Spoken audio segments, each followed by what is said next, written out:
what we're today going to do, finally, which I promised earlier, but I was lying apparently, is to leave this first main block of topics, namely symmetric algorithms. We are through, we are done with symmetric algorithms. That means, this was October 2010 when the semester started. We're here, okay? So we're done with symmetric algorithm. Today, a completely new world of cryptography opens up to you. Namely, public key cryptography. It's part of cryptography. The methods are pretty much entirely different. So it's, if you just joined, if you just joined the program, if you missed the first 4 months or so, essentially no problem. Everything that we're going to do today is more or less unrelated to the last 4 months, which is good and bad, I guess. Okay, so if you were sleeping most of the last 4 months, no problem. It's your chance for a fresh start. What we are going to do today is not actually doing the cryptography itself, but we have to do mathematics. There's many big difference between symmetric and asymmetric cryptography. And public key is, by the way, public key cryptography is the same as asymmetric.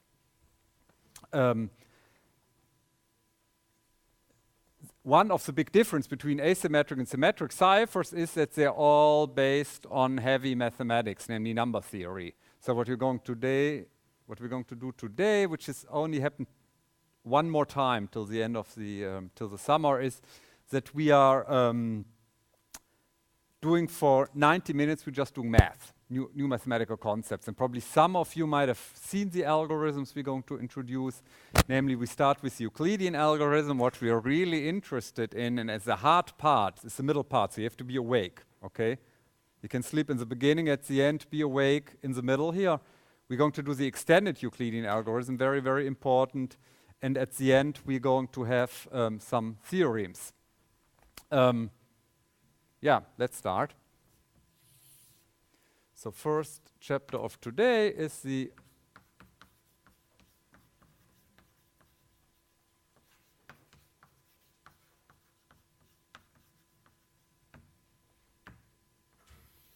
Euclidean algorithm. Who knows the Euclidean algorithm? Who did that in school? 1, 2, 3, all the people in the master's program. Could you raise your arm again so that I can see him? Oh yeah, it's almost a quarter of the students. This is impressive, or maybe a third. That's good. Okay, so what does the Euclidean algorithm do? What does it compute? I just saw 1/4 of the hands going up. Yeah.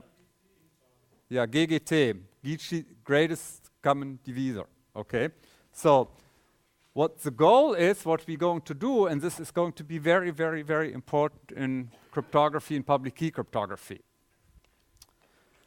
The goal to start with is, given 2 numbers, and if you say numbers, we always mean integer numbers, natürliche Zahlen, given, and we call them R0 and R1 for the rest of today.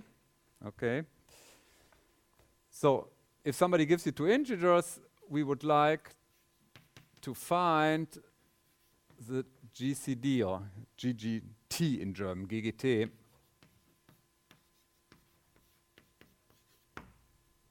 Okay, so we want to find the greatest common divisor. That means the greatest integer, the largest integer that divides both numbers. Okay. Let's start with an example. R0 is 27, R1 is 21.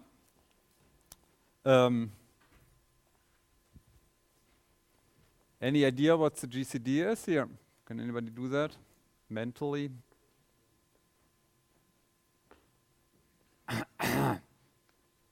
Who has an idea? Who wants to? Yeah. Very good, it's 3. So what do we do? How do we get? How did you do that? Können wir in Deutsch machen. Was? Primfaktorzerlegung. So he does a prime factorization. Very smart idea. So you look at 27, how that factors, and this is 3 times 3 times 3, and then you look into the factorization of 21, which is 3 times 7, and then here you look at the common prime factors, right? You see the 3 here. And this is, in fact, the greatest common divisor. Okay. This is a great method. It has this charming drawback. It doesn't work for large numbers. And in cryptography, we're always working for with large numbers. Okay. It's a very intuitive method. It's not very complicated. It doesn't work in practice. Okay. That's the first thing we want to learn. This naive method of just looking at the prime factorization doesn't work because the numbers we're looking at are so big we cannot factor them. Okay, 1000-bit numbers in RSA nowadays. We cannot factor 1000-bit numbers. So it doesn't work. So the question is, are there faster methods available? And surprise, surprise, there is a faster method available. This is the Euclidean algorithm. Okay.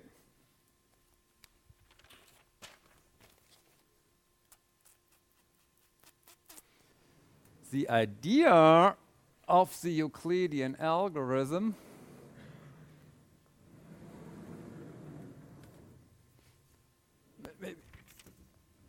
maybe let's write that down. Question is there a faster? And if we say faster, we mean less complex, right? In computation, is there a faster method? Okay. And the idea is, and again, we're talking about large numbers. If you have small numbers, it's not a problem. We can factor, you know, sometimes mentally. Kopfrechnen, that's what we just did. What we're trying to do, this is an iterative process, namely you start with large numbers. Again, your web browser sometimes has to do that when your web browser is establishing a secure connection to Amazon.de. The idea is to reduce the problem dealing with large numbers, with two large numbers, to two numbers that are a little bit smaller. Okay, and then we do that once. And then we take the somewhat smaller number and to reduce them again, we get somewhat smaller numbers. And smaller numbers and smaller numbers and smaller numbers. That is the idea. Without and of course, doing this reduction without factoring every time, right? So this is a reductive algorithm, reduce this problem with large number to a problem with smaller numbers, and then we try to do that over and over again until we end up with really, really small numbers so that we can do that with our pocket calculator. That's the idea. So, and there is a very simple reduction step at the very, very heart of the Euclidean algorithm. So we start with GCD of, again, two numbers, R0, R1. And this is our symbol, okay? This is in no book except my book, okay? This means O, okay? Means O, okay? Surprise, this means surprise, okay? So this doesn't mean big O, okay? So this GCD is the same as the GCD of R0 reduced modulo R1. So we replace R0 by a reduced version of R0. By a reduced version of R0. And R1 stays the same.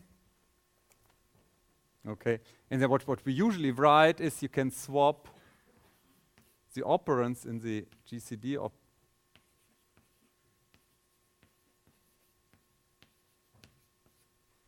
okay.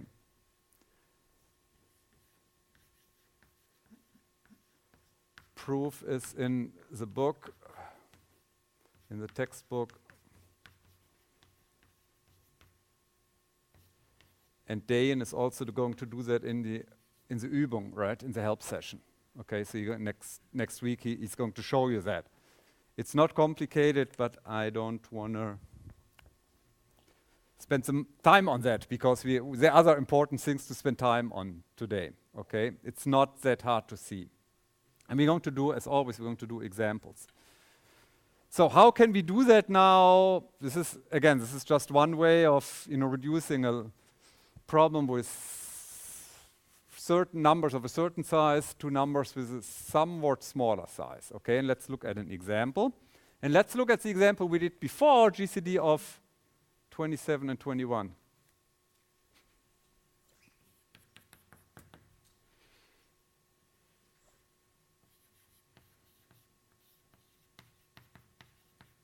And let's look a little bit at this graphical representation, what's going to happen here.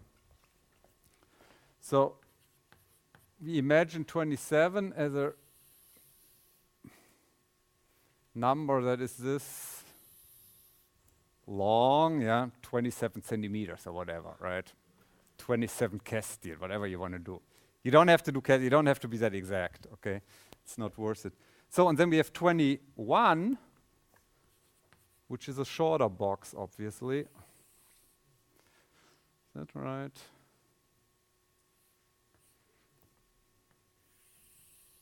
Okay. So, what this reduction tells us is that the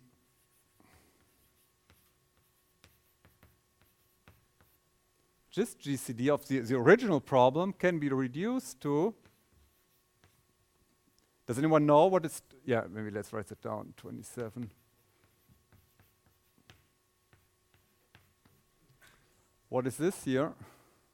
27 more 21, what's the remainder? 6, very good. So this is the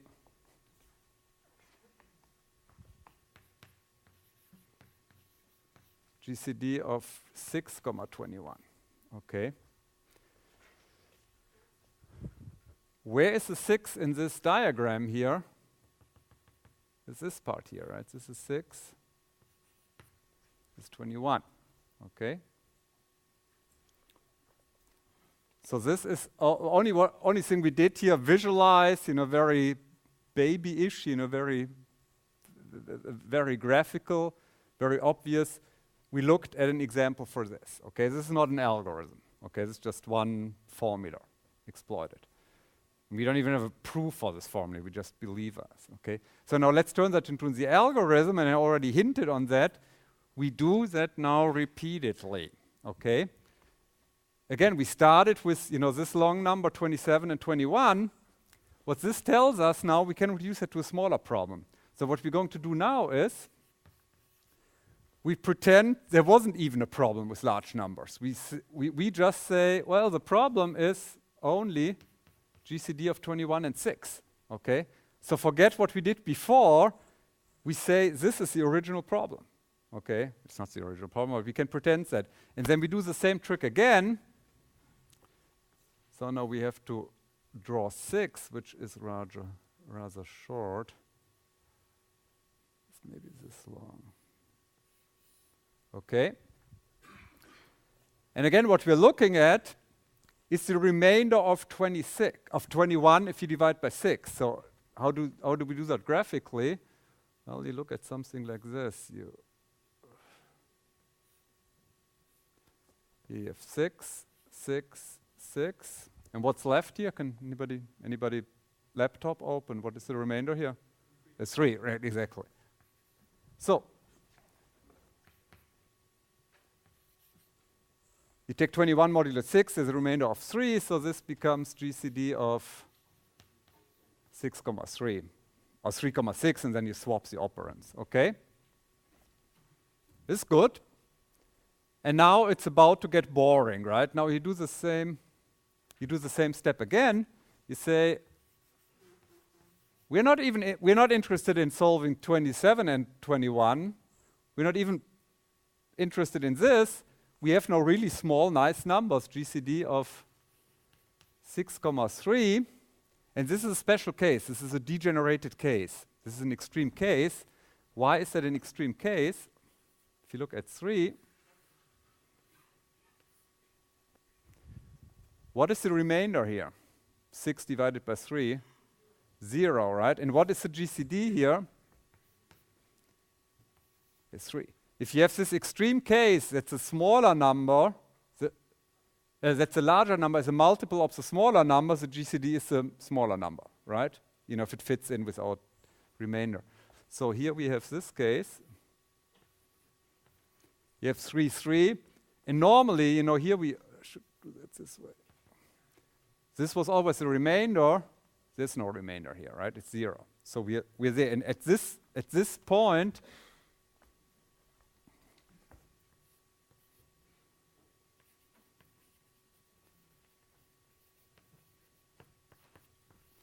remainder is equal to 0. This tells us we are done, okay? We terminate the algorithm. What you're going to do in your C implementation later on, or your Java implementation, you're going to do this next step. That means you are going to compute the remainder. And before we had the remainder of, we computed 6 and then 3. You know, we computed this remainder. Here you will compute a remainder of 0, and this tells you we are done, okay?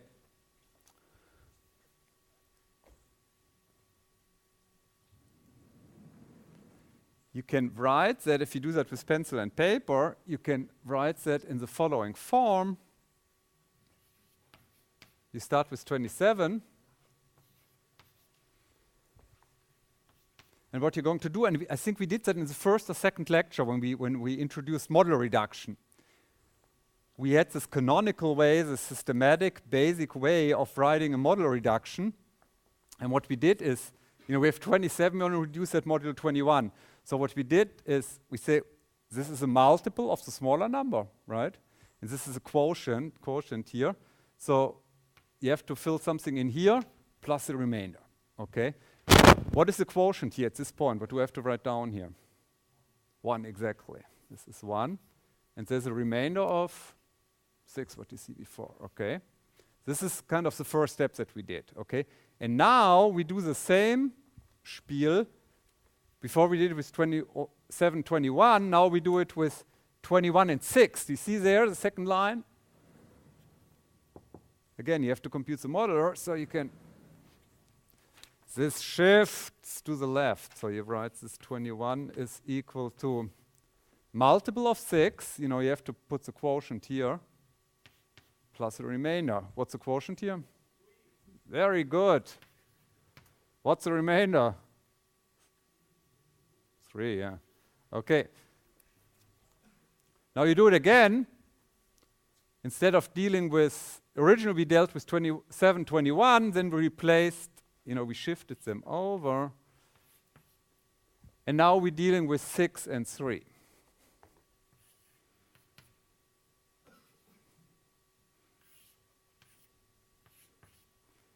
You get a quotient, a multiple here of 2.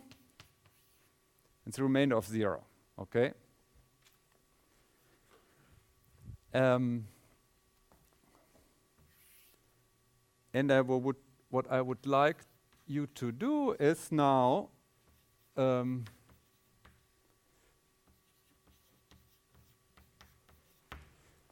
get 3 minutes to do this here in your heft, okay? Without me. You're on your own, okay? I have my 3 minutes break. Try to do it in this way here. And we're going to use this example for the rest of the lecture, so it's really good that you do that now, okay? Please.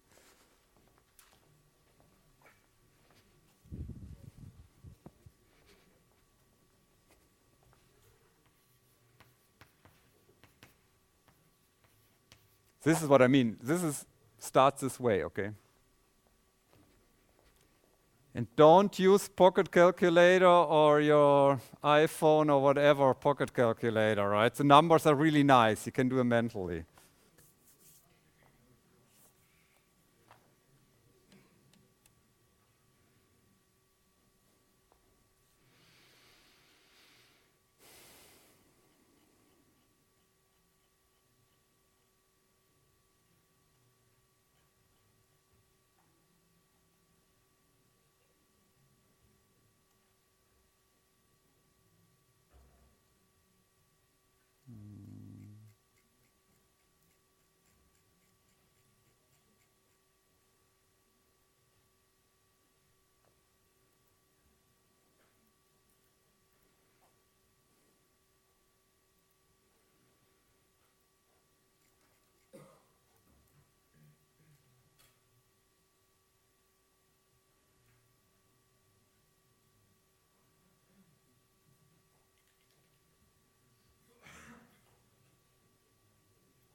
362.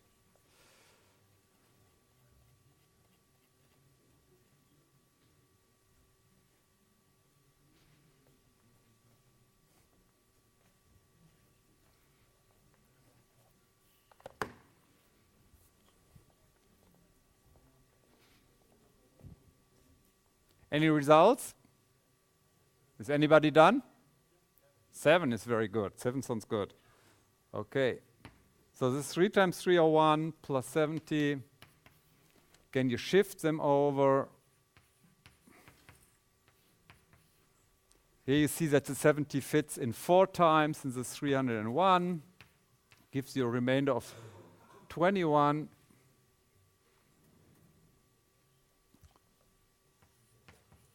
Now you operate on 70 and 21. The 21 fits in 3 times, gives you a remainder of 7.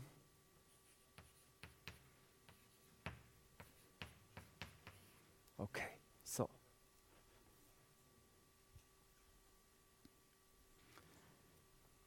And things are going to get more complicated in about 5 minutes. Okay, this was pretty nice. What we're going to do that pretty systematically, we need names. Okay, and these were our original variables. They were called R0 and R1.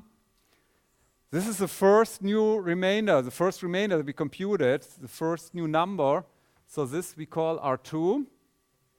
You know, now you're operating on R1, R2. The new remainder becomes R3. This becomes R4. And then R5 would be 0, but because this is a trivial remainder and the algorithm is really done, it's kind of a funny thing because this tells you the algorithm is done. In the solution, if you wish, you find one line above, one step earlier. If you hit a 0 here, the solution is the last remainder you computed before the 0. Okay? This is the 7 here. Okay? Very good. So, now we're done with the first part of the lecture, which was important, okay? And the second part, I know it takes us probably 30 minutes or so to do the extended Euclidean algorithm. Please pay attention, okay? This is no fun if you're going to do that Wednesday evening next week, okay, to do the homework assignment. You don't want to do that on your own, okay? You don't want to learn that algorithm on your own.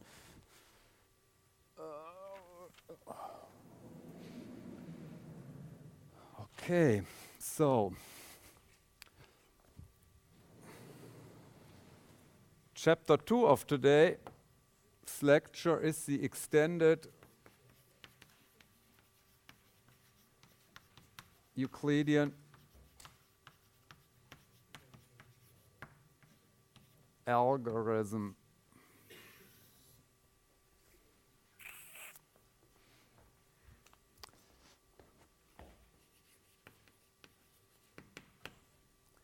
The start looks quite similar. Again, given our 2 integers, this is not very exciting. You have R0, R1. What we want to compute is, there are kind of 2 things, really 3 things we want to compute. The first thing is exactly what we did so far. We want to compute the GCD as before. And this is actually what we did so far. This is easy to understand, but this is not the stuff you really need in cryptography or number theory often. What we do want to have is this linear combination, a linear combination of R0 and R1. And obviously GCD is not R0 plus R1, right? I mean, you can check that here. What was the example? You know, R0 plus R1, what is that? 1274. This is not true. So what you need here are coefficients, namely a coefficient we call S, and a second coefficient that we call T. And what the extended Euclidean algorithm gives you, computes, is the old boring GCD, which we just learned 5 minutes ago, but it also computes these 2 coefficients, namely coefficient S and the coefficient T. Okay, and now the big question is how, right? Well, the first thing is easy to compute. This is this stuff here, right? Left-hand side of the board, okay? So there's still the plain Euclidean algorithm is still hidden in here. But in addition, we have to compute S and T, and it turns out this is a pain in the neck, okay? These are not that easy, but they're doable. And that's why I told you, please pay attention, and we together we derive ways of computing S and T, okay? And kind of the different ways of explaining that, and my way is somewhat peculiar, somewhat special, and please pay attention for the first 2 minutes, which is the basic idea. And I'm always looking for a better way of explaining that and haven't found it, okay? So the idea that we are following, which is already a certain intellektuelle Leistung, okay, just to get the principle of the algorithm, okay? So first we basically doing what we did here. So we basically compute the regular Euclidean algorithm, compute regular, and it just abbreviates it with EA, extended Euclidean. Euclidean algorithm. So this is a boring one. This is left-hand side of the blackboard, okay? That's what we're doing here.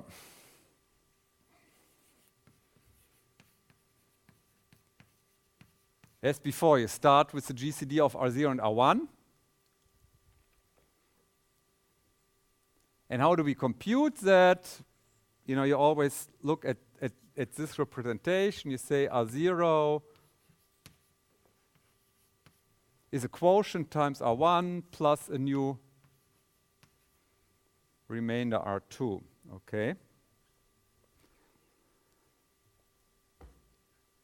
Oh, and we give we are going to use the quotient. So far we didn't needed the Q's. We're going to use them from now on. And now comes the important thing, and I hope you can follow what I'm telling you now. The only thing we do extra in each of these iteration steps, we take the new remainder, the remainder we have newly computed, which is R2 in this case, right? And we write that in a special way, namely we write R2 in this way here, namely as a multiple of R1, multiple of R0, sorry, and a multiple of R1, okay? And this is easy, this is simple algebraische Umformung, you know, x auf eine Seite bringen, this stuff. This we can do with regular manipulation. And of course you need, again, coefficients here. You need S and T, and we give them names. We call them S2 and T2, okay? And here, actually, if you have to do that, you can do that right away, and we're going to derive that in a minute, okay? This is easy. From this formula, bring that in this form, okay? And now, we continue. We do the next step would be computing the GCD of R1, R2, and what we're doing, again, you derive such an expression. So you look at how often does R2 fit into R1? This is Q.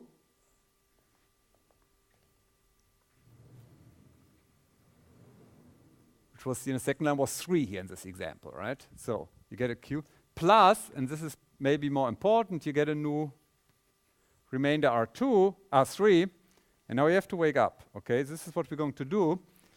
R3 is also written in this way. And hopefully we can do that. So again, you express R3 in terms of the input parameters, right? You start with R0 and R1.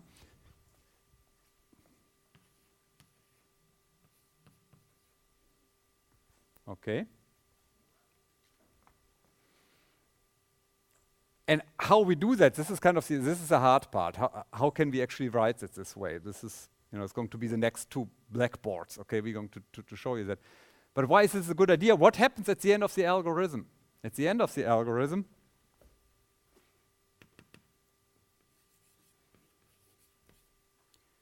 the last iteration, and I call them L for last, right? We have RL minus 1, RL minus 2. It's actually the other way around, I'm sorry. This is a larger number. Okay? So what we do,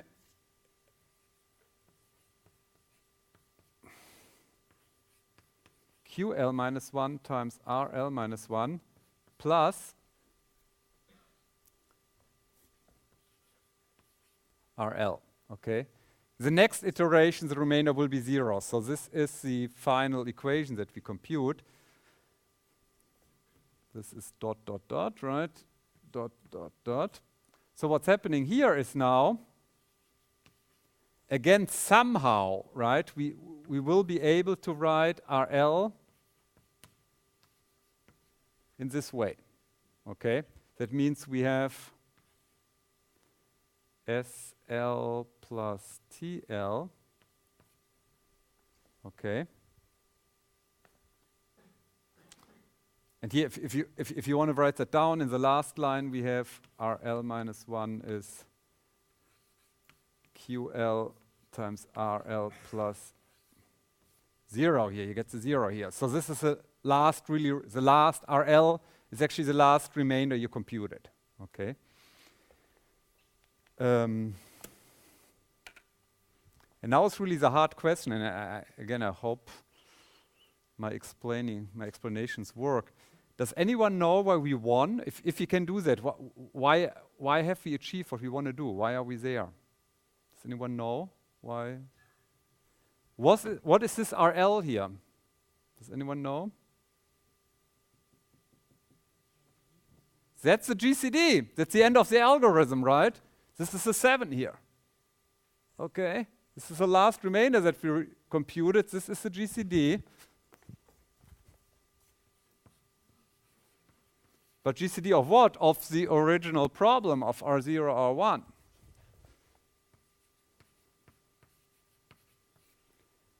So what is S and T now? Yeah. Exactly. The last S and the last T value that we computed are the final S and T values, right? So this is equal to, this is even.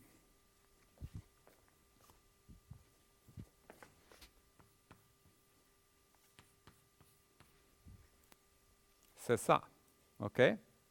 This is the rational, the rational behind the algorithm, the idea, the principle, okay? So, again, you do the regular algorithm. I assume it looked like most people in this room got this right. So you do this as before. The only thing, in addition, you have to always compute this funny expression here, and it's not clear that you can do that, but you can actually. So now what we have to do in order to turn the Euclidean algorithm, this is this here, into the extended Euclidean algorithm, come up with ways of computing this here, okay? So really the question is,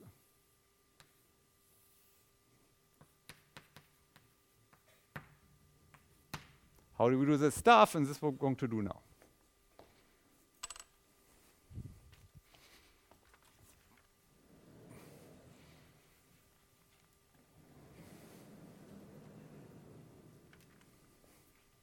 Oh, by the way, I have to jump back. This is a bad teacher.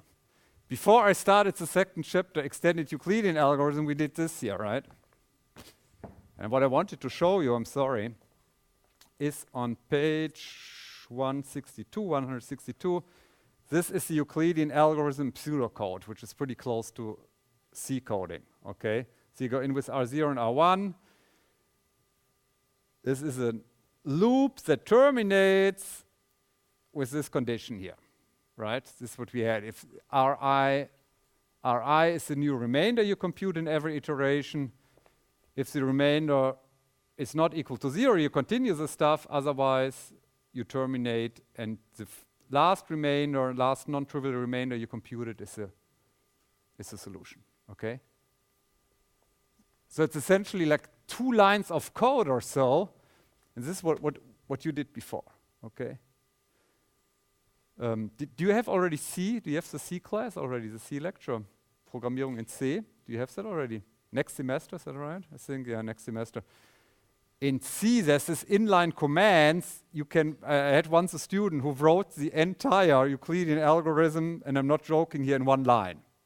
You can put that in one line, actually, with an implicit if statement and stuff. Pretty cool, okay? So this is very, very simple. Again, switching back to the second chapter, you know, we're stuck here. How can we do the right-hand side of this, okay? And what we're going to do is, we're going to stick with this example. That's why I told you, please do it. And I'm going to do it for you on the blackboard now.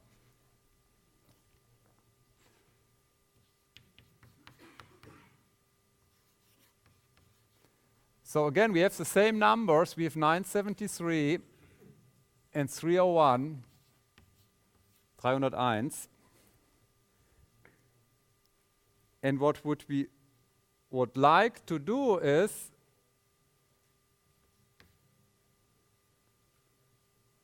we would like to write that in this way times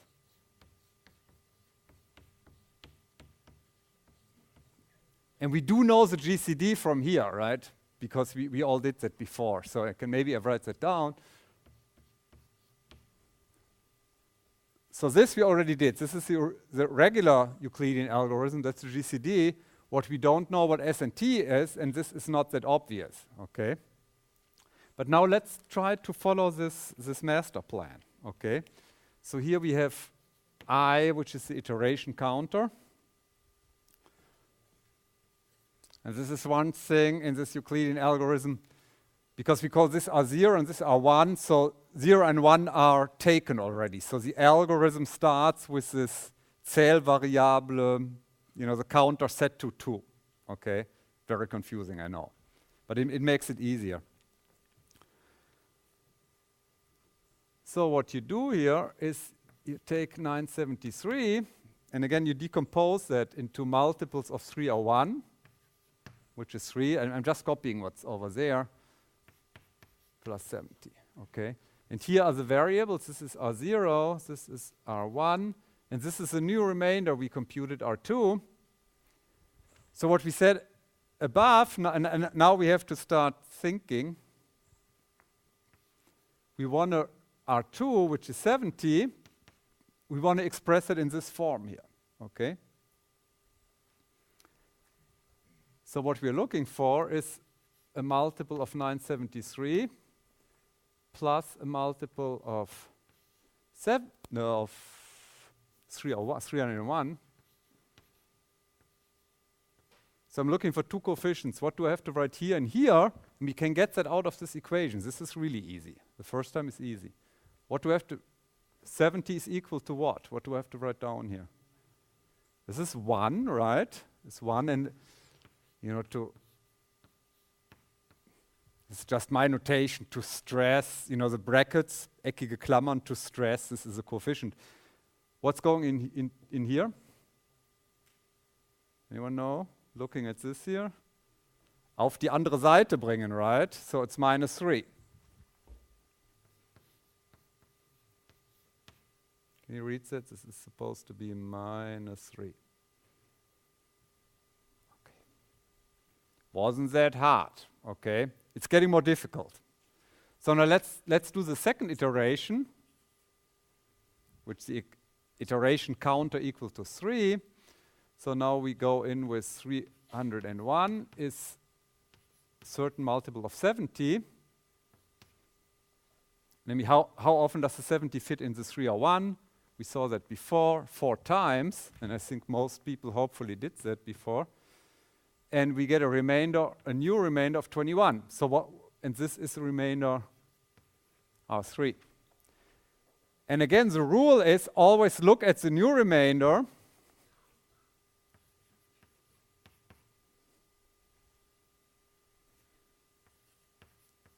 and express the new remainder in terms of R0 and R1, okay?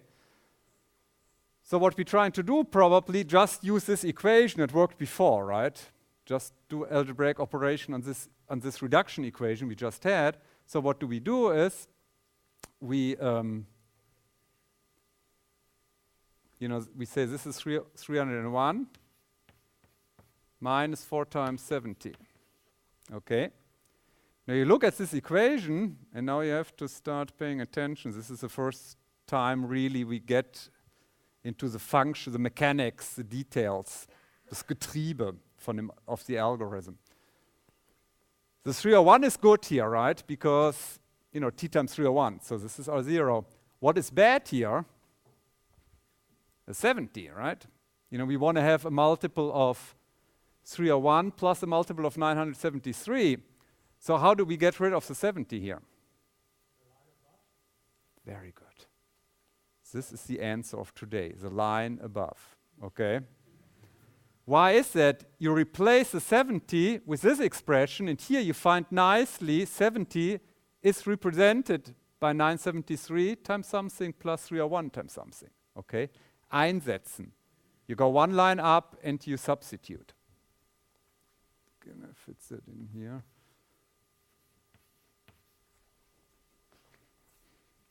Orange, okay? Important.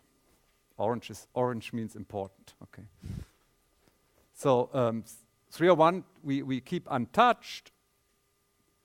Minus 4 times the stuff above, and now we I skip the brackets. It takes too long. Minus 301, okay? And now we do a reshuffling, or ordering would be. Now we order, and again the multiple of 900, I can write it down here.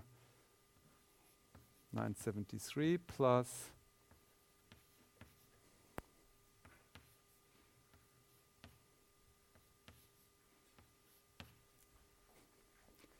I'm looking for this. So what is the multiple of 973? How often does the 973 occur in this equation here? What do I have to write down in here? What do I have to write? Minus 4, very good. And 301, how often is the 301 in this equation? What's the coefficient here? 13, namely minus 4 times minus 3 is plus 12 plus 1 times, right? It's 13. That was fun. Okay, let's do that again. And there aren't that many iterations, don't you worry, okay? Again, first we do the boring part, the old, Euclidean algorithm, which we've known for 20 minutes now. So this is 3 times 21 plus a remainder of 7. And this is R4. And again, you do the same thing. You try to, the goal is R4 is a multiple of 973 and a multiple of R301. We do the same thing. We start with this equation. We just, generated this equation. Let's start with this equation and umstellen, right? Getting R4 on one side of the equation. So we get 70 minus 1.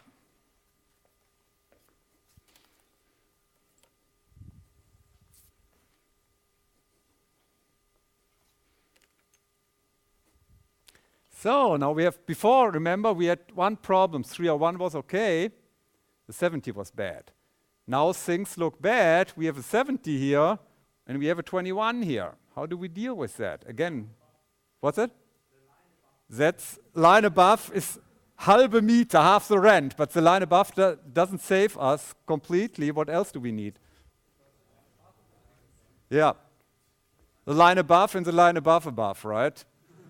So what the 70, the 21, this is exactly what he said. The 21, we can replace from here, and the 70 we get from here.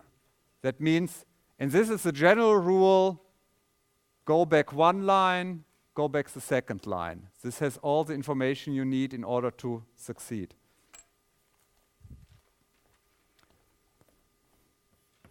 Okay, so 70, this is 1 times 70, so we take this is 973 minus 3 times 301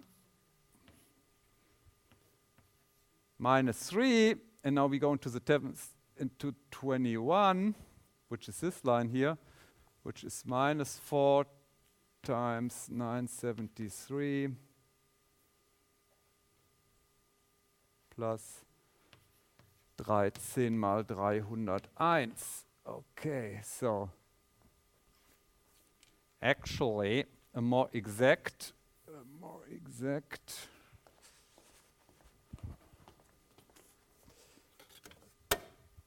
what I should have done is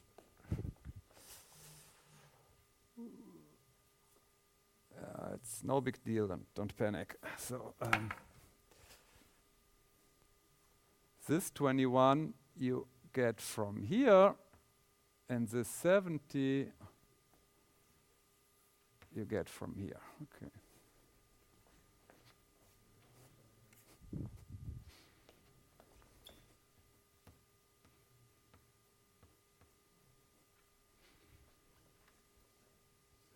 No, this is wrong. Right? One line off, right? Bad professor. So is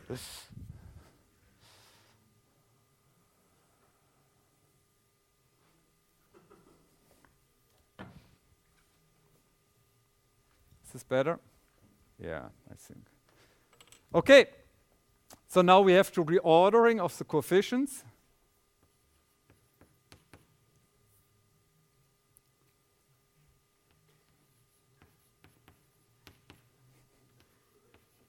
So we're looking for the multiples of 973. What do we have to write down? This is 1 times plus 3 times 4 is 12, 13 times. Is that what I have? Yeah. So this is 13 times 973. And now we have to look at 301. This is minus 3. Minus 39 is minus 42. Is that? Yeah. It's minus 42. Okay. And so why is that so cool? Why are we done? Because our 4, remember here, if we continue, next time we would get 0. So what the regular Euclidean algorithm tells us, the 7, which is the last remainder we computed, is a GCD. So this is the solution of the problem.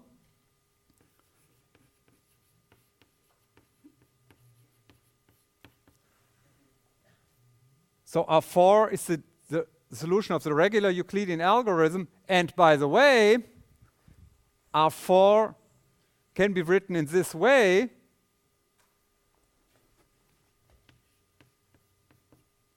So by the way, 7 is 13 times 973 minus 42 times 301. Okay. What? So I'll tell you in a little bit. No, it's short answers. I'm going to do that in 10 minutes. Is we can compute inverses, inverse modulo p. We can't do until now. Okay, this is a very, very hard, very computational intense step to divide. So far, I don't know whether you're aware, we cannot really divide modulo p. Arithmetically we can, but not computationally. You don't know how to divide. The only time we needed that with the affine cipher, you always did brute force to find an inverse. You just tried all numbers. This is a way of really computing it. But it's a good question. So why do we care? Because we want to compute. Okay, we want to divide, and I'm going to show you in a minute. Okay, so well, this worked nicely for this example. The question is, how does this work with other numbers? Okay, and you can actually turn that into a nice algorithm.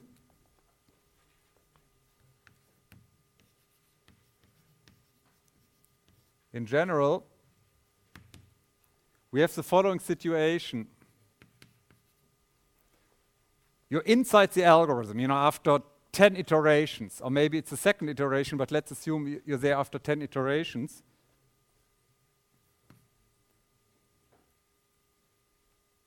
And what you did after 10 in iteration, let's say iteration number 10, you computed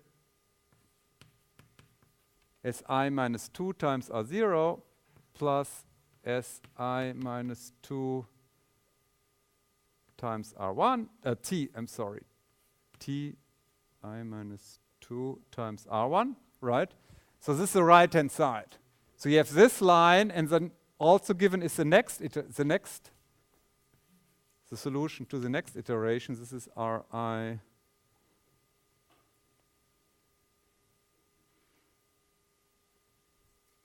minus 1, which is Si minus 1 times R0 plus Ti minus 1 times R1. Okay? So this is given, it's an iterative algorithm. You're in the middle of that. So always the question is, how do we get to the next step? What's happening in the next iteration are really two things.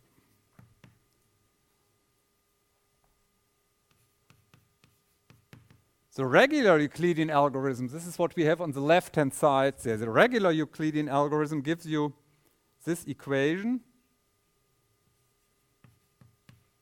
Ri minus 2 is equal to Ri minus 1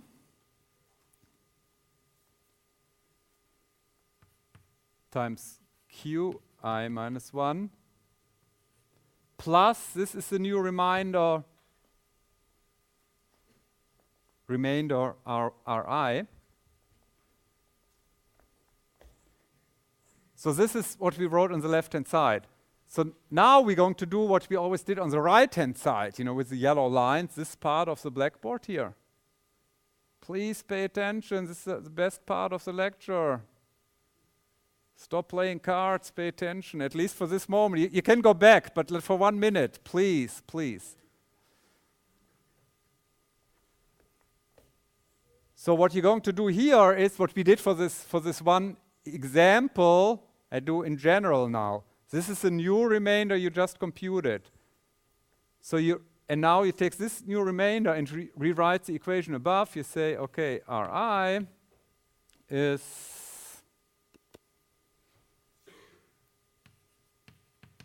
Ri minus 2 minus Q times this here. So far, so good. But what we want to have is Ri is equal to something with R0 and R1, okay?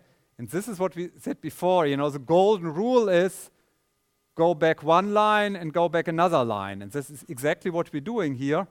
The Ri minus 1, minus 2, you get from here, and the Ri minus 1 you get from here, okay? Again, you substitute, ist nur einsetzen.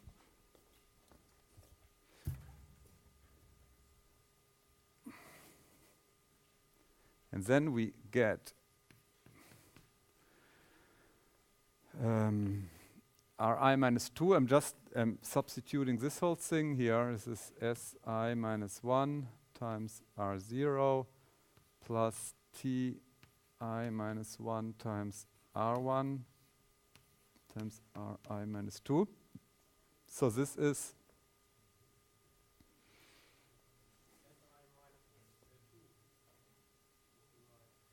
Ri minus, yeah. This is minus 2, danke. So this is this here, right?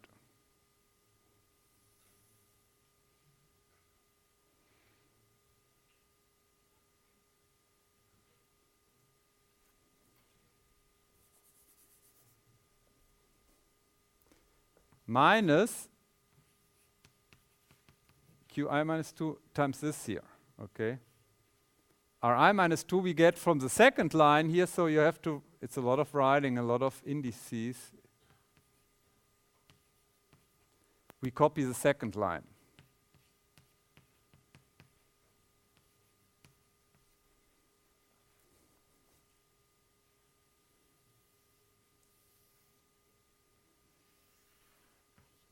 This here. Okay. And that's it. Now you have to do reordering, and there are many terms, blah, blah, blah, blah, blah.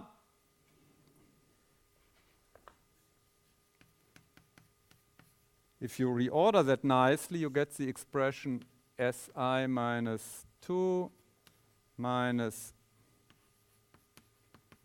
Qi minus 1 times Si minus 1 times R0. So we extracted all the coefficients that belong to R0. And here we extract all the coefficients that belong to R1.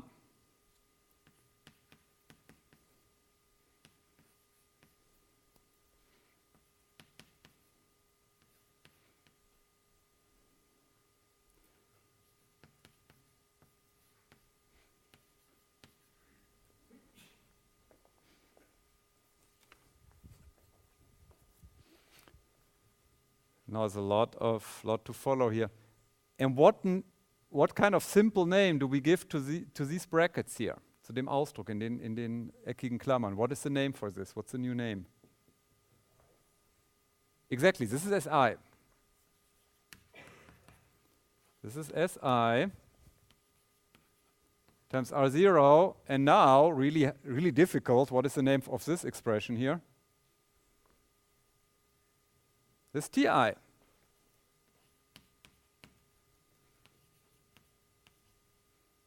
Okay. So, and I don't know whether this is clear, and I know I'm using a lot of colors these days. So, this is not only yet another example, this is the general formula from computing Si, given what? Given the previous Si, the previous Si, going back, this is going back one line, going back two lines. And what else do we need from the current iteration? This Q value, right? This is what we get from the regular Euclidean algorithm. Similar with T, you need the previous T value. You go back one line, you go back two line, the previous one, and the Q value, the quotient you just computed. Okay? And that allows you to compute the next S. That means we have very, very nicely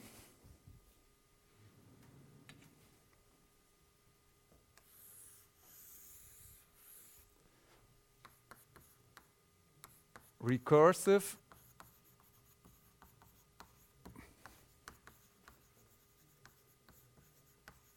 formulae. That's the fancy plural of formula, or formel in English.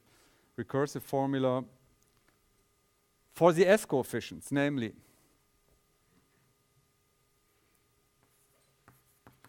Si is I minus 2 minus Qi minus 1, Si minus 1, and exactly the same formula holds for T.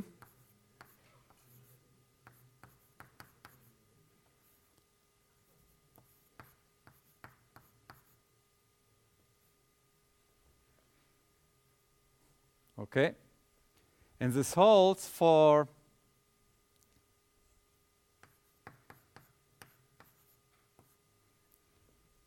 I starting at 2, so 2, 3, 4, 5, and so forth.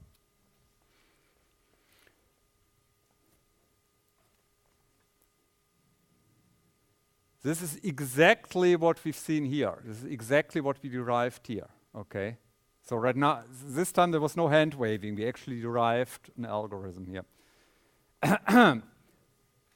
There's one thing missing. Let's try to plug in numbers. It has to do, how do we start the algorithm? So the smallest I value is 2. So the first S that we want to compute is S2. But then we need, at this point, S0 and S1. And we don't have a formula for S0 and S1. So and for this, I give you, these are the starting values, the initial values. They're part of the algorithm, namely where, wobei, S0 is 1, S1 is 0, and T0 is 0, and T1 is 1.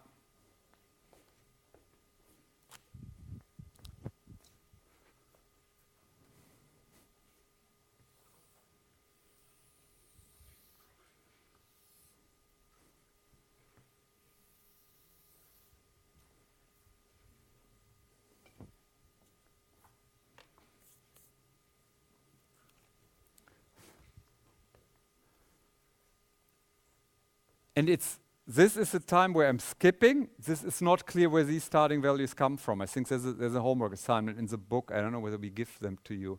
This is not completely, it can be done. It's not completely easy, but you can do that, okay, where these initial values are coming from.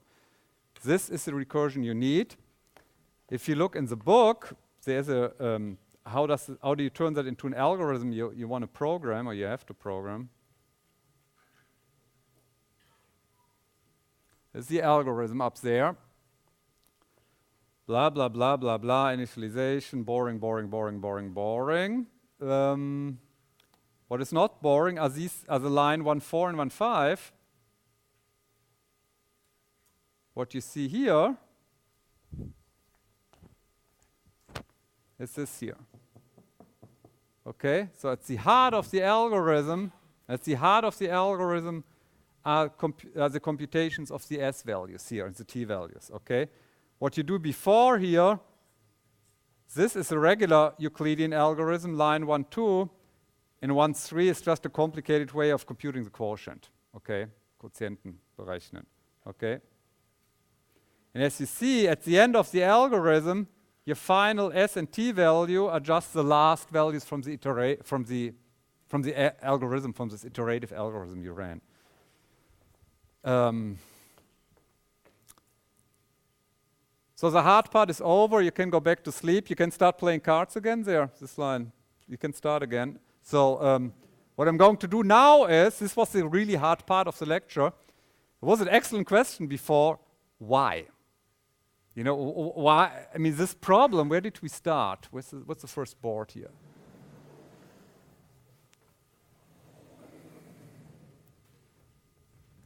Why do we want an S and a T? This seems like a pretty artificial, not very useful problem, right?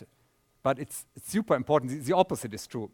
And now what I'm going to show you is really, really easy, but very, very important, namely the main application, Hauptanwendung of the extended Euclidean algorithm is computing of inverses, also Inversenberechnung, inverses modulo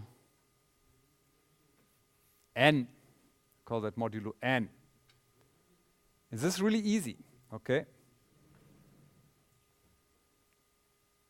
The problem is, Problemstellung is, you would really like to know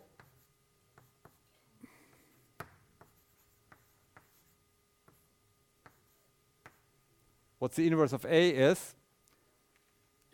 So given are, interestingly enough, given are two numbers, namely A and the modulus. Two numbers, and this is what we have too, right? Given are two numbers, so that's, maybe that works somehow. So how is an inverse defined? An inverse is defined such that the inverse of A times A itself is equal to what? What do I have to write down here? Very good. Definition of the inverse. Okay, so we want to construct this equation. So what you're going to do now is your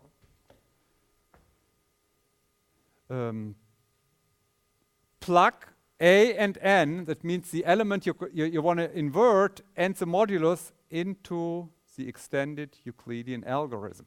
Okay? Means you compute GCD. N is a larger number. That's by convention, we write that on the left hand, so we write that first. And A. Do we know what the answer is? What the GCD of these two numbers is? It's 1. And why is that? Why do we need a 1 here? Yeah. In order for the inverse to exist, we have this GCD condition, right? We did that in the second lecture. If there is an inverse of A, the GCD must be 1. Okay, so this is not the hard part, obviously, right? But then we do all the stuff with these equations and going back 1 and 2 lines, blah, blah, blah, blah, blah, the extended Euclidean algorithm. And the extended Euclidean algorithm gives us S and T. It's okay. And I write the 1 here. That makes it a little nicer for explanation, okay?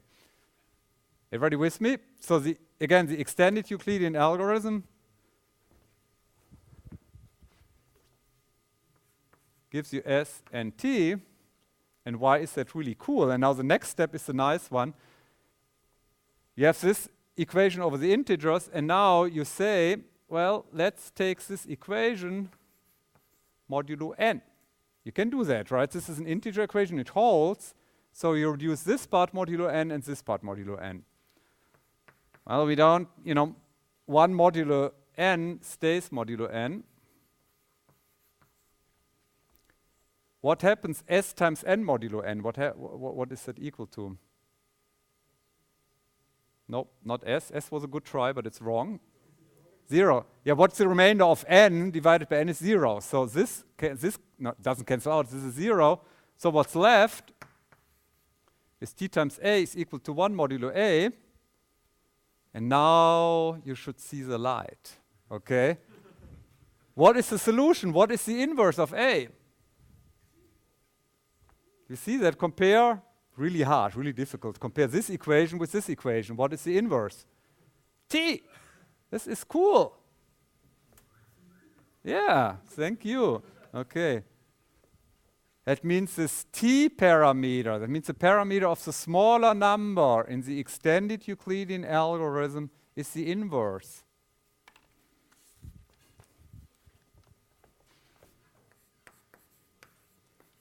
The parameter, or coefficient, we called it before coefficient, the parameter T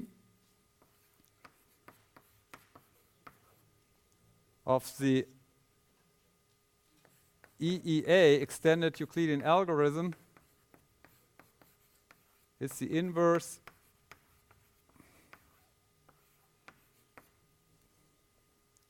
of, if you go back to the Euclidean algorithm, of R1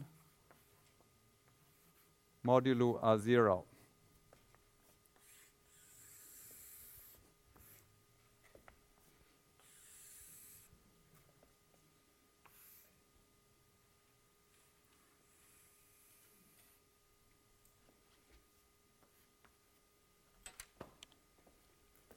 So we spent 70 minutes on a way of finding a method, and it's painful, it's a lot of work. But finally, we can compute inverse. That means we can actually divide. All the other operations are easy. What are the other operations? Addition modulo n is, it's plain old addition with modulo reduction. Subtraction is the same. Multiplication is the same. Multiplying a times b modulo n, you just do a regular integer multiplication until you reduce modulo n. That is easy. We didn't have a solution until 5 minutes ago for dividing. Division is, multiplying with the inverse. We didn't have a way of doing that, and this is completely different. This is, in order to divide, you have to run this whole algorithm. That means there's much, much more work involved in dividing modulo n than with, let's say, multiplication, for instance. Okay? And of course, in cryptography, we have normally algorithms that also require division and computing inverses, and that's why we've done that. Your web browser, for instance, does that. If you establish a secure connection with your web browser, this stuff is active. If you have a new electronic passport, an electronic national ID card, deutschen Personalausweis, with a chip on side, there's also public key happening.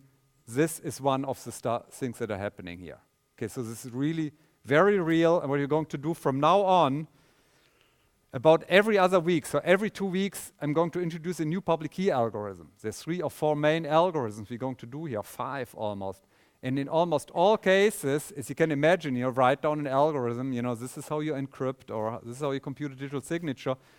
And very frequently, I will say, oh, we have to divide, or oh, we need an inverse. And what that really means, if you want to do that in practice, every time you see a division, every time you see an inverse, you have to run the Euclidean algorithm here, okay? So every time you have to run essentially this box up there in pseudocode. Okay, you're going to hate the Euclidean algorithm, right? It's very hard to do with a pencil of paper and pencil. So the good thing is we're done with the hard part of the lecture.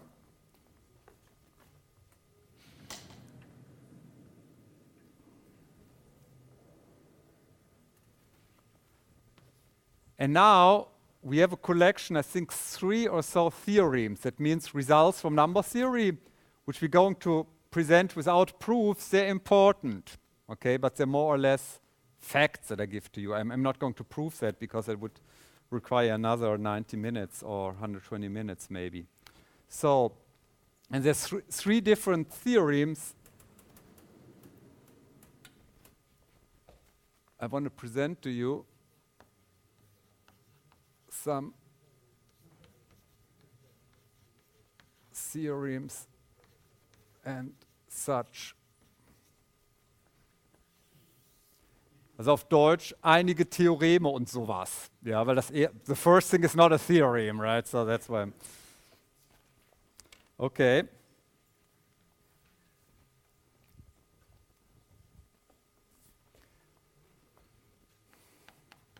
The first, so maybe let's call that 3.1. This is Euler's phi function.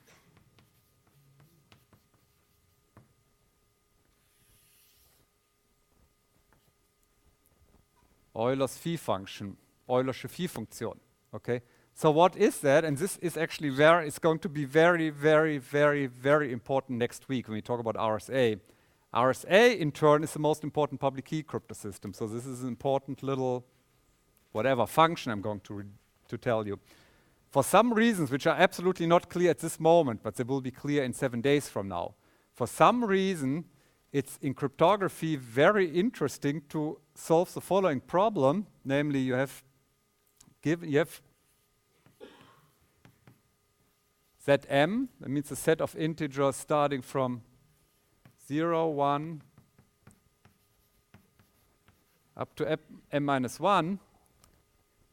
And what we are, for whatever reason, which seems very strange at the moment, for whatever reason, you would like to know, you have m numbers here, 0, 1 to up to m minus 1.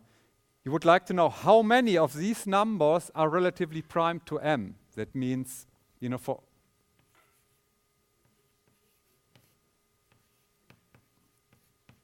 you compute 0 in m, which is, by the way, m.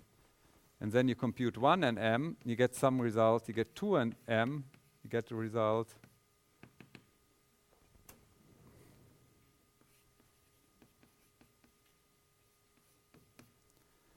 So you get results, okay? And you're not interested in the results per se, but what you're interested is how many of those have as an answer 1 here. We say relatively prime, relatively prim, 2 numbers, if GCD of these 2 numbers is 1, okay? Now you're interested how many of these m GCDs have as a result 1. You don't even want to know which ones, but just how many, okay? And this is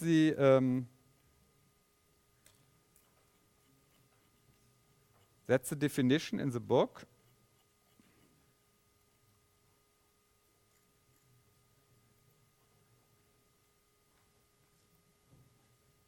Okay, so this is a more formal definition which I just explained with words. the number of integers in that m, that means out of m numbers, how many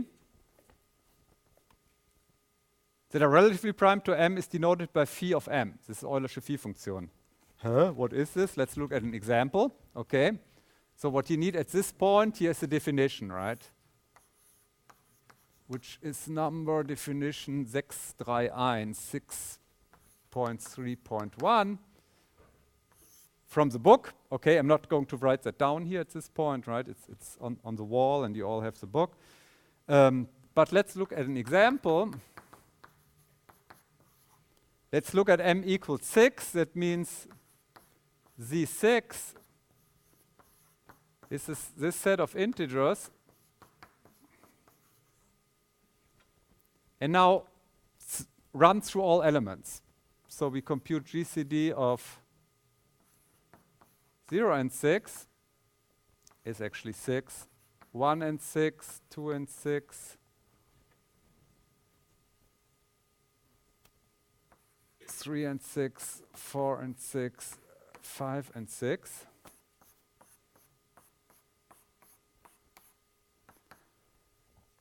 What is the GCD of 1 and 6? Why don't you do that? I give you 60 seconds, okay? Why don't you compute all these GCDs here without pocket calculator, okay?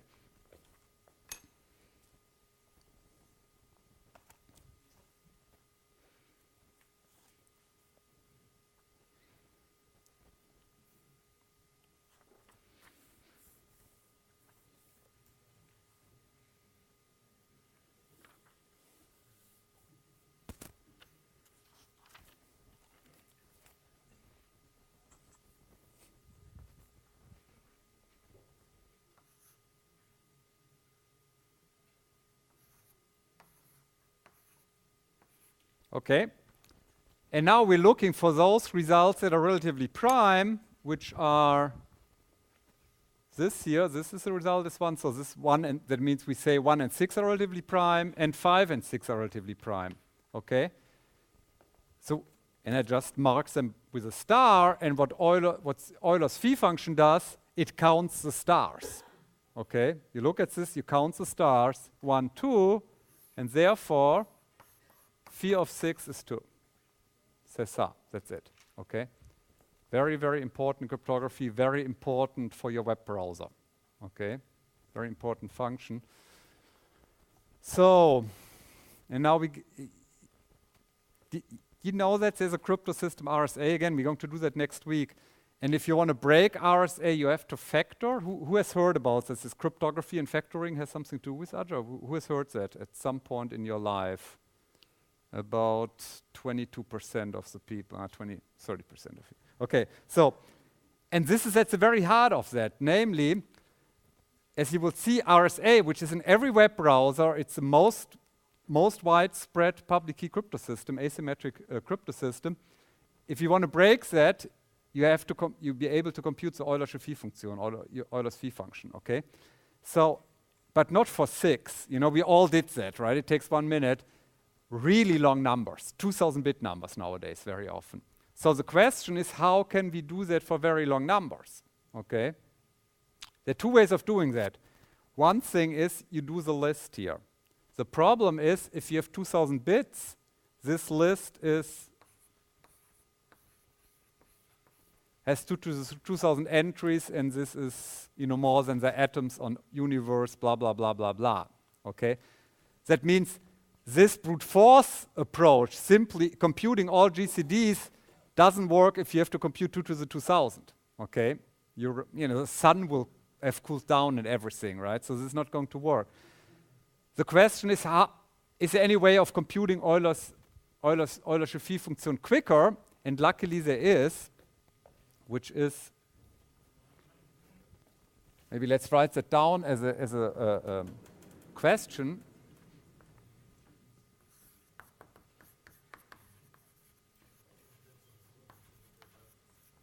How can we compute phi of n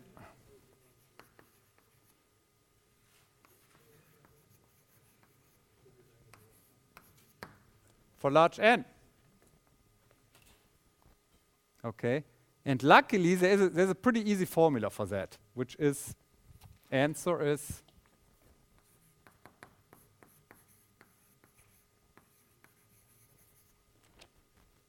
Theorem 6.3.1,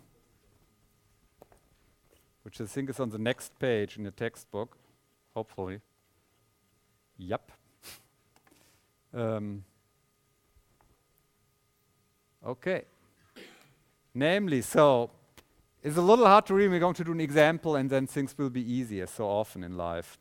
So you have given is m as an integer, and we happen to have the prime factorization. So we know all the prime factors of m. And this is called the canonical factorization. That means this is the standard form of writing any integer. So all the p1, p2, p3, and so forth, they're pairwise different. So these are all the different prime factors. If you have that, you can compute phi of m with this simple formula, with this uppercase pi symbol here. This goes in as p symbol, with this formula. And I'm going to show you an example, okay?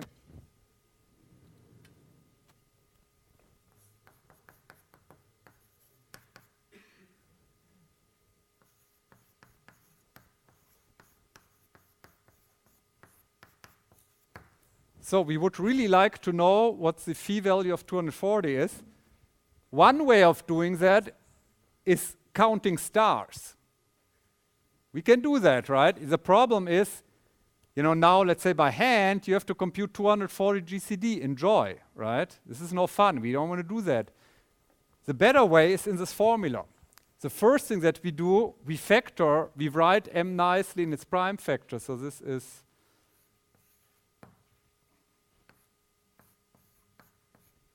16 times 40, can you do that in your head? 10 times 16 is how much? 160, and then 5 is another half of that, right? 160 plus 80 is 240. So 16 is 2 to the 4 times 3 times 5. This is P1 times E1, P2 times E2, P3, E3. Okay? Das kanonische Primfaktorzerlegung. This is, and 3 is of course 3 to the 1, 5 is 5 to the 1. Okay? So what we're doing now, you plug that into this formula there.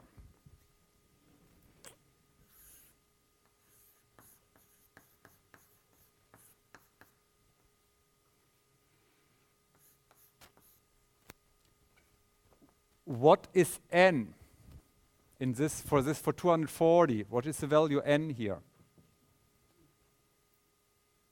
3, right? That's the number of distinct, also verschiedene Primfaktoren, right? 1, 2, 3. Why do I do distinct if you just, what is the number of prime factors of 240? How many prime factors are in 240? 6. 1, 2, and then 4 times the 2, right? 2 times 2 times 2 times 2 times 3 times 5, right? 6, okay? But distinct prime factors, also einzigartige, they're only 1 to 3. So we run here from 1 to 3, and you do pi times ei minus pi times ei minus 1. Yeah.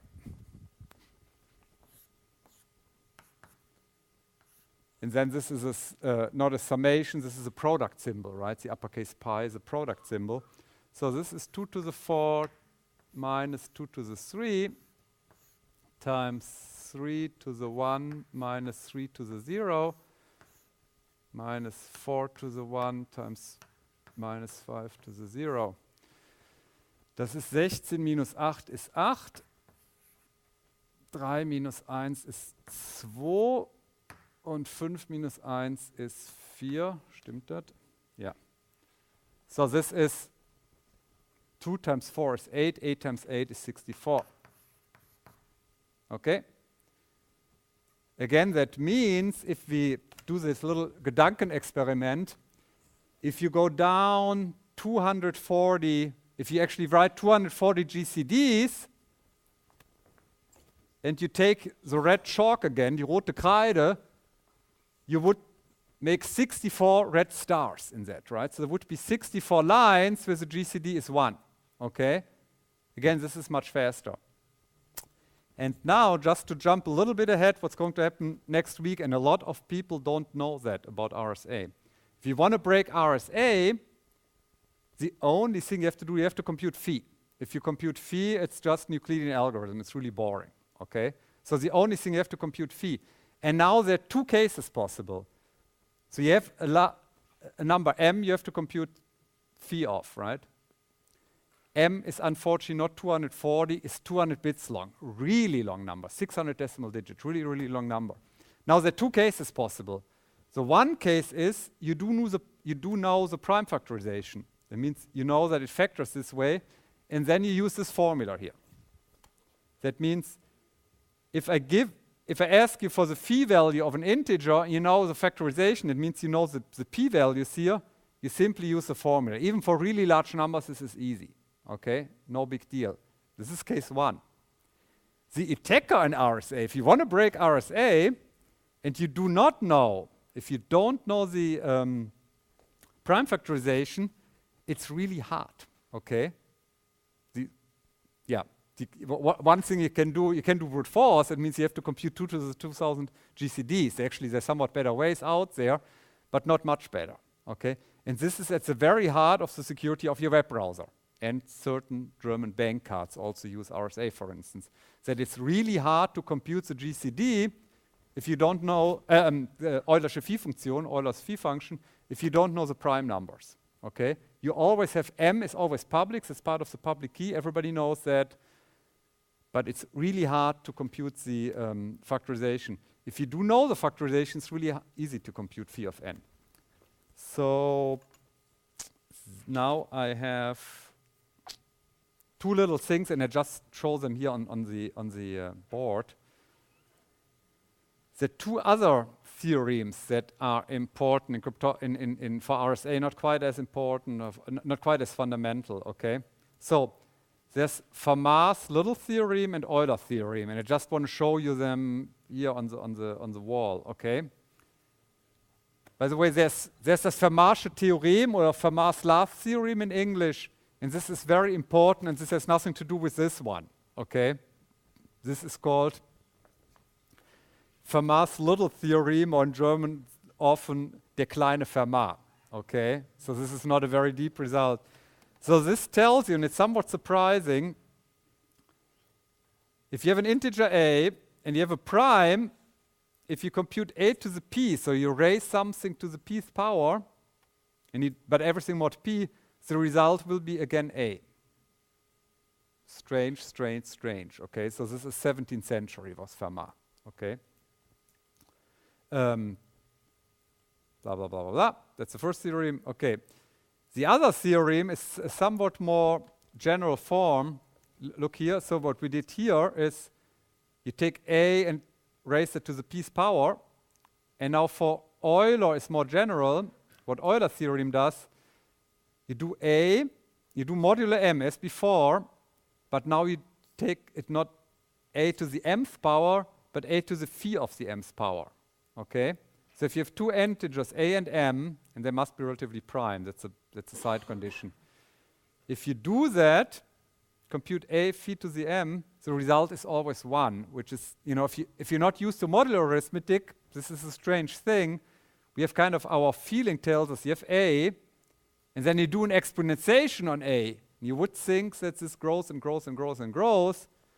Well, we do know from modular reduction makes it smaller again. But in this case, Euler theorem tells us that the result is exactly 1. Maybe you can look at an example. So m equals 12, a equals 5, a equals 5. So what do you do here? First we compute phi of 12, which is the formula we saw before. The result is 4. So if you do GCD of 12 and 0, 12 and 1, 12 of 2, you get 4 red stars, okay? And now Euler theorem tells us a to the phi of m must be 1. Let's look at the result here. A is 5 raised to the phi of 12, so this is 5th raised to the 4th power. It's 25 squared, 625, modulo 12 is 1. Okay? So this is what's happening here.